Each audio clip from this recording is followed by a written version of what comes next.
The Library Dragon by Carmen Agradidi.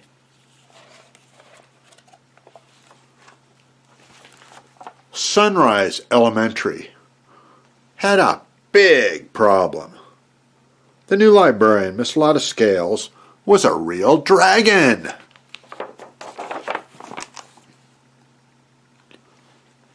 When Lotta Scales was hired to guard the library, and she took her job seriously, hundreds of new, clean books replaced the old smudged ones. These shining gems neatly lined the shelves of her library lair in perfect order. No 398.2s in the 500s, and absolutely no fiction among the biographies.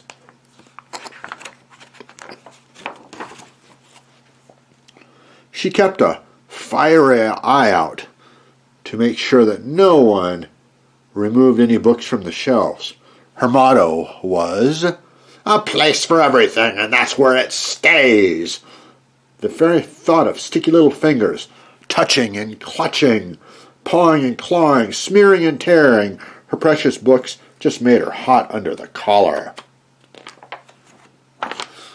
Miss Scales thought the way some books spread an unfounded fear of dragons was positively inflammatory.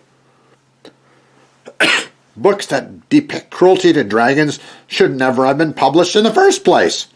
She got so fired up about this, she didn't just discard the books she didn't like, she incinerated them.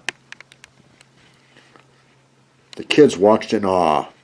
"Well, that settled it," whispered Albert Hoops. "Where there's smoke, there's fire. And that Miss Scales is a real dragon, all right."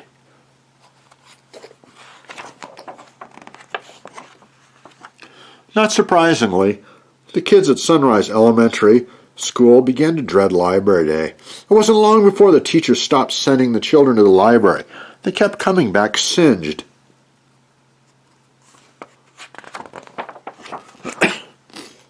First, the principal tried to reason with Miss Scales, but his plan backfired. Instead of cooling her down, he just fanned the flames. "And finally, don't forget who does the hiring, Miss Scales," sputtered the principal. "Oh, really? And who does the firing?" asked Miss Scales with a glare and a flare that caught his tie on fire. "No, cut that out," said the principal as he waved the smoke out of his face. "No smoking in the library," said Miss Scales dryly. The principal fumed. The teachers were incensed. Worst of all, the children had missed reading and story time for weeks, and their grades were going up in smoke. So the teachers formed a delegation, and after a trip to the cafeteria kitchen to fortify themselves, they paid a visit to Miss Scales. Miss Lotta Scales smoldered as she listened to sweet Miss Lennon, the kindergarten teacher. "And most importantly, Miss Scales, dear, the children miss story time." "Story time, schmory time," blew Miss Lotta Scales. "Why, if I let the children touch these books with their gooey fingers and snotty noses, this library wouldn't last a week." And she stared so furiously at the teachers that they threw down their weapons and clanged out. All except sweet Miss Lemon. "You know, Miss Scales, we all love the books as much as you do, but the library belongs to the children." "Good night, Miss Lemon, you slay me," cracked Miss Scales. "Why, the idea of story time is simply medieval." Emergency PTA meeting. Topic: Dragons Now. The myth, the mystery. Speaker, Sir White Knight. "That Miss Lemon is a real spitfire," chuckled Miss Scales. But she had spewed so much smoke and fire at sweet Miss Lemon that she had to lie down for a nap. She was really a dragon. In fact, she was burned out. "Being a library dragon can be such a lonely job," she mumbled sadly to herself as she heaved a mighty sigh and closed her scaly lids. It was that very moment that Molly Brickmeyer accidentally wandered into the library. Molly was on a quest. She had lost her glasses and couldn't see a thing without them. Unless it was right under her nose. She stumbled into a bookshelf, and a book fell onto her lap. She never saw the sign that read, "Do not touch the books, for display only." It was over her head, so she held this one right under her nose and began to read out loud. First, a class of second graders, in line for the water fountain, heard her and tiptoed in to listen. Then the fourth graders, outside playing kickball, heard a story being read and crowded around the windows. "Speak up," someone said. Molly Brickmeyer spoke up. Word of story time in the library spread like wildfire at Sunrise Elementary School. Everyone was listening, even the library dragon, and her ears were burning. Slowly, Miss Lotta Scales rose up from behind a bookshelf and looked at the boys and girls huddled around Molly. She had never seen anything quite like it. The children looked like they belonged here. "I love you, Snuff," Molly read on as all the children listened. "Give me that book, Molly Brickmeyer!" roared Miss Scales. Molly held the book cheerfully toward the scaly blur.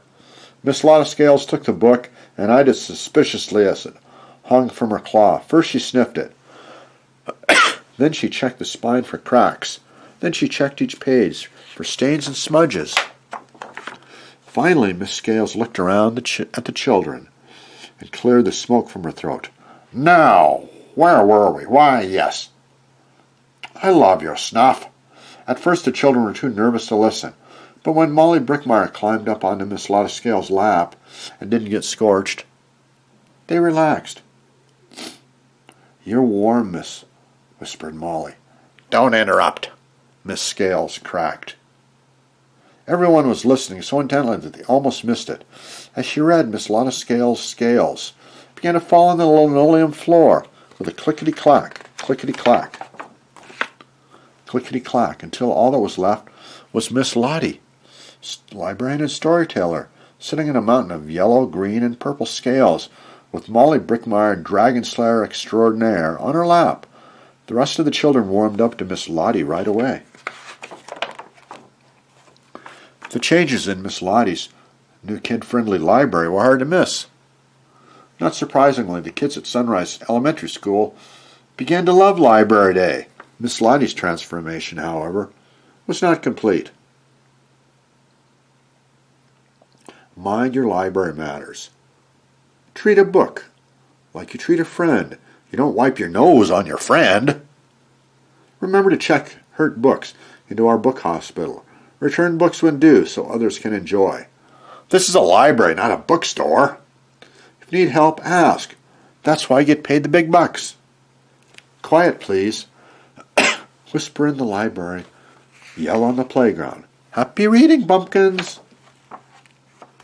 But then, every librarian needs to be a little bit of dragon, or else who would guard the books?